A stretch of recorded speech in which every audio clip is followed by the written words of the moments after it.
Bonjour à tous, bienvenue sur ma chaîne des jeux et des règles. Aujourd'hui on va faire un rapide ouvre ta boîte du dernier Matagot. Le jeu s'appelle Wingspan à tire d'aile. Donc un jeu édité par Matagot à partir de 10 ans pour des parties de 1 à 5 joueurs et des parties qui vont durer à peu près 60 minutes. C'est un jeu d'Elizabeth Hargrave et illustré par Natalia Rojas, Anna Maria Martinez Jaramillo et Beth Sobel. Voilà, donc c'est un jeu qui vient aussi de Stone Meyer, comme entre autres Site, ou Site, ça dépend comment on le dit. Le jeu est disponible depuis début mars, il a été présenté au Festival international des jeux de Cannes 2019 en février. Il y avait quelques boîtes à vendre, il me semble, sur le stand de Matagot. J'avais pas pu l'essayer parce que il y avait beaucoup de monde sur le stand. Et donc je l'ai récupéré dans ma boutique. Début mars, c'est un jeu qui coûte un peu plus de 50 €. Un jeu compétitif d'optimisation et de collection d'oiseaux pour 1 à 5 joueurs. Voilà. Allez, c'est parti pour l'ouvre ta boîte. Alors, la boîte pèse quand même assez lourde. J'ai l'air d'avoir pas mal de matériel. Et apparemment, au niveau de la qualité d'édition, c'est plutôt plus que pas mal. Voilà. Alors vous voyez, vous le voyez peut-être pas là sur la vidéo, même la qualité de la règle, elle est toilée.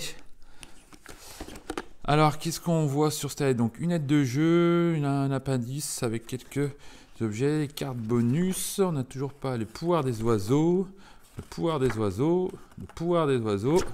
Ah oui, donc ça, en fait, c'est pas la règle du jeu, c'est une aide de jeu, en fait. Avec la table des matières, et voilà, du coup...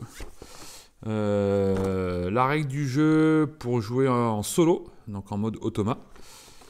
Voilà, donc alors moi, si vous commencez un petit peu à me connaître, c'est pas des jeux qui me font rêver de jouer en solo, mais il y a de plus en plus de demandes et les éditeurs, j'ai l'impression, répondent à cette demande en créant des modes solo. Voilà, donc une mise en place, le tour de l'automa, le tour du joueur pour la partie solo et on vient vraiment à ce qui moi m'intéresse, les règles du jeu. Donc avec un descriptif du matériel, il y a un mangeoire qui sert de tour à dés qu'il va falloir, je suppose, monter. Donc la mise en place, ici, le déroulement. Est-ce que j'ai loupé une page? Non, je n'ai pas loupé de page. La qualité, rien que la qualité du livret est très, très sympa. Il y a un côté toilé et un côté normal. C'est plutôt agréable du coup.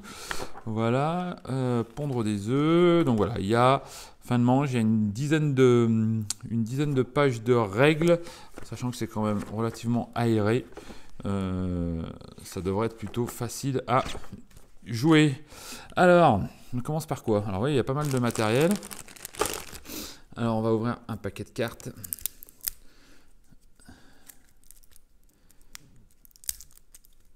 Alors je crois que tous les oiseaux, enfin toutes les cartes sont différentes.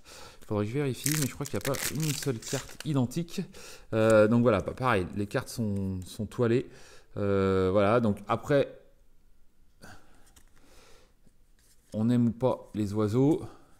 Moi je suis pas spécialement un fan des oiseaux, mais voilà, apparemment elles ont l'air toutes différentes, avec différentes indications qui vont certainement nous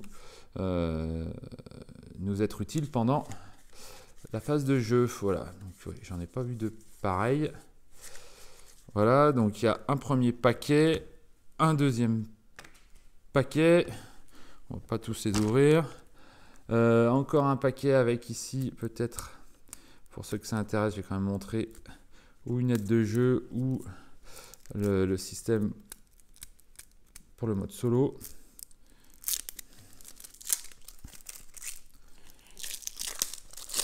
Hop. Alors, on a toujours là ici des oiseaux. Voilà, et là il y a des cartes. Des cartes, et ben je ne sais pas, 31% des cartes, 34% des cartes. Donc est-ce que ça c'est un mode en plus pour le mode compétitif ou les cartes du mode solo? Faudrait voir, je vais regarder rapidement. Je sais pas, je vois pas où ça peut être marqué. Donc voilà, bon, des cartes, soit des cartes événements, soit des cartes pour le mode solo, je sais pas. Et ici, ça c'est les cartes pour, c'est les 11, il y a 11 cartes pour l'automa. Avec, il y a des cartes de décompte, d'aide de jeu et un suivi de manches. Voilà, donc pas mal de cartes. Ensuite, ouais, alors, il y a 170 cartes d'oiseaux et apparemment elles sont toutes différentes. Alors ici, on va rester sur du classique avec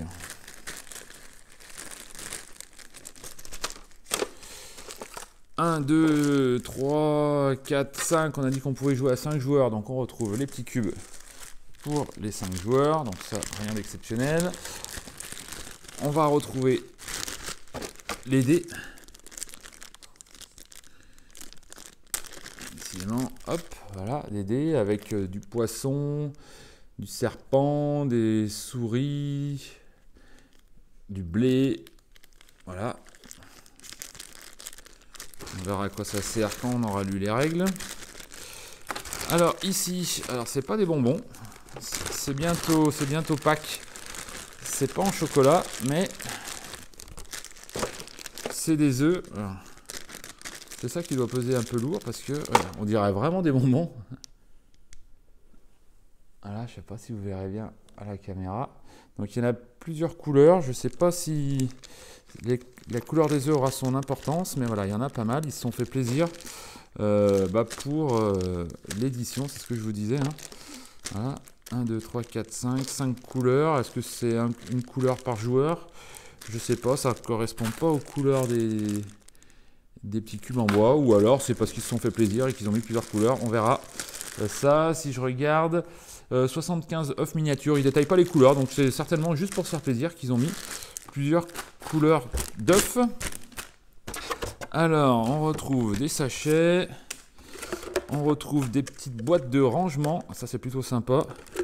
Tout à sa place, donc peut-être pour ranger les œufs.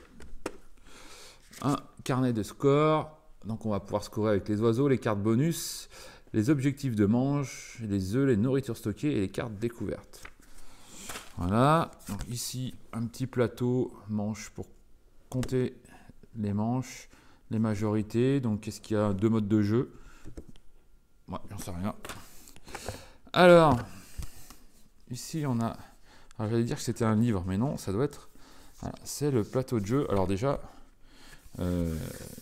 c'est vraiment sympa. Et puis voilà, le plateau est assez grand, puisque vous voyez, par rapport à une carte. Le plateau est plutôt sympa. Après, les illustrations, on aime ou on n'aime pas, hein, mais ça va bien dans le thème du jeu. Voilà, avec un assimili cuir derrière. Donc il doit y en avoir 5, je suppose. 1, 2, 3, 4, 5. Voilà. Alors, assemblage du nichoir. Donc on va pas le faire en direct, mais voilà. Ici, ça va être pour construire la tour à dés, qui va aussi servir de nichoir. Voilà, donc il va falloir un petit peu faire du montage. Et ici, tous les tokens qui vont nous aider dans le jeu. Hop, ça c'était comme ça. Alors j'espère juste qu'on pourra démonter, ou alors que la boîte, la tour à dés rentre dans la boîte, mais je suis pas sûr, ou qu'on puisse au moins la démonter, la couper en deux facilement, pour pas l'avoir à la ranger en dehors du plateau à chaque fois qu'on va jouer. Et ici, ici, je sais pas ce que c'est. Pas mal, c'est un distributeur de cartes en fait. Ah ouais, on va peut-être pouvoir installer ça comme ça. Alors attendez, la canne, je l'ai vu. Donc le distributeur de cartes ici, plus là des fausses. Je me rappelle plus comment c'était foutu, mais voilà, c'est peut-être c'est pas mal. Et en plus, ça va faire aussi office de rangement pour les cartes. Donc là, oui, c'est vraiment sympa. Voilà, on peut peut-être ranger les cartes comme ça. On verra. Hop, bah voilà, on a fait un petit peu le tour. Donc je vais remettre ça en vrac, mais je vais rapidement lire les règles, les plateaux. Bon, je mets ça n'importe comment, je remets pas les notices. Hop, juste pour vous remontrer l'illustration de la boîte. Donc voilà, c'était un petit ouvre ta boîte de Wingspan. C'est un petit jeu qui buzz en ce moment. Est-ce qu'il vaut le coup ou pas? J'en sais rien. J'y ai pas encore joué. En tout cas, merci d'avoir suivi cette vidéo. N'hésitez pas à partager et à vous abonner. Et à très vite pour une prochaine. Salut, salut!